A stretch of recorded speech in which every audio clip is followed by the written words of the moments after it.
My collection first began in 2014 when I happened to find the remains of a rat in my neighborhood. So I brought the skeleton home and I left it in some bleach. My mom was very supportive and she really didn't mind as long as I wore some gloves and then washed my hands afterwards. After a few days of soaking, the bones came out white like a museum specimen and I put them in a display. Since then, I've continued to collect bones as I find their remains in my neighborhood. Hi, my name is Amireh Rezaei-Kamalabad and I collect bones. I've always been interested in natural history museums, scientific research collections, and taxidermy, so to explore these interests, I volunteer at the Harvard Museum of Natural History. I've met with a zoo archaeologist to learn about her profession, and I've even visited a taxidermist to see his studio. Essentially, I'm trying to learn the techniques that would be used by museum professionals to clean bones, but I'm also figuring out the DIY version of the process. Usually when I find an animal's remains, it's just the skeleton. Sometimes there's a little bit of meat attached to the bones or skin, and other times it's the entire animal.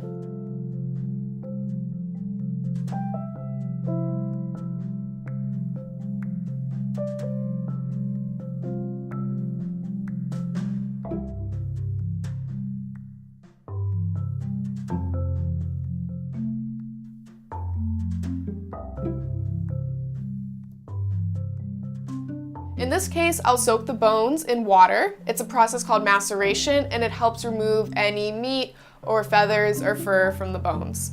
Then the bones are soaked in hydrogen peroxide, which helps whiten the bones and remove oils from within them to give them a whiter appearance.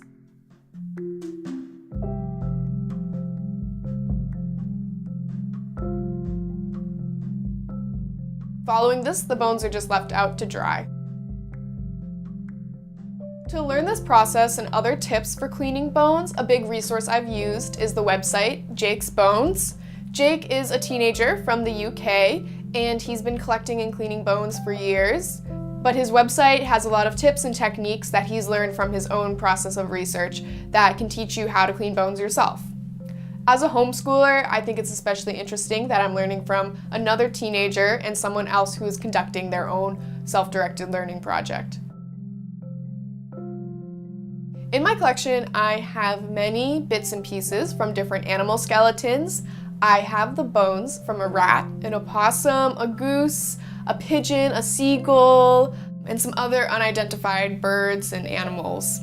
In my collection as well, I have some other specimens that I've prepared myself. I preserved a snake that I found in my neighborhood in a jar of alcohol, and the skins of birds I have framed because I was unable to taxidermy them. When I frame a bird's skin, I'm highlighting the beauty and detail of its feathers and showcasing the art within nature. Bones too reveal a lot about an animal's past and history. A skeleton can reveal the approximate age of an animal, any injuries or disease it suffered from, and the cause of death. For example, in my collection, I have the bone from the leg of a goose, and from the way this bone is broken at the end, you can tell that some other animal had chewed it. When I found this bone in the woods, there was no other part of the goose around it, aside from some feathers. So I'm really unsure of what happened to the goose. But just having this one small piece of the animal really makes me curious about the animal's existence. The most complete skeleton I have in my collection is a squirrel, and that's because I found it soon after it had passed away, and I left it to decompose in my backyard. But right now I'm still in the process of cleaning it. And I have a fish skeleton, which is fairly intact. I found it hanging in a tree, and I have no idea how the fish ended up in a tree.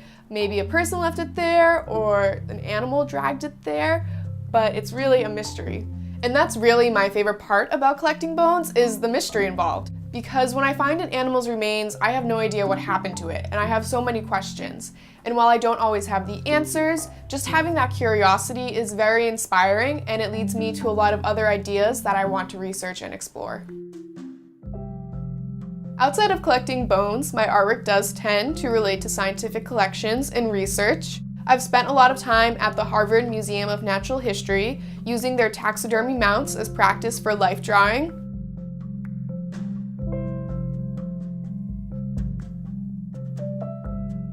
So with these illustrations I have, I'm interested in exploring how I can connect them to my bone collection.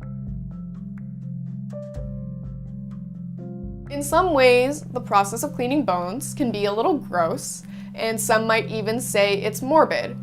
But really, in our lives, we're surrounded by the remains of dead animals, especially in the foods we consume. And personally, I think that I feel more detached to the meat of an animal because when I eat it, it doesn't look like it comes from an animal. Whereas with the bones I collect, they very obviously look like part of an animal, and so I'm reminded more of its death. It leads me to have a stronger appreciation for the animal's life, and it reminds me that I share my neighborhood with more beings than just people.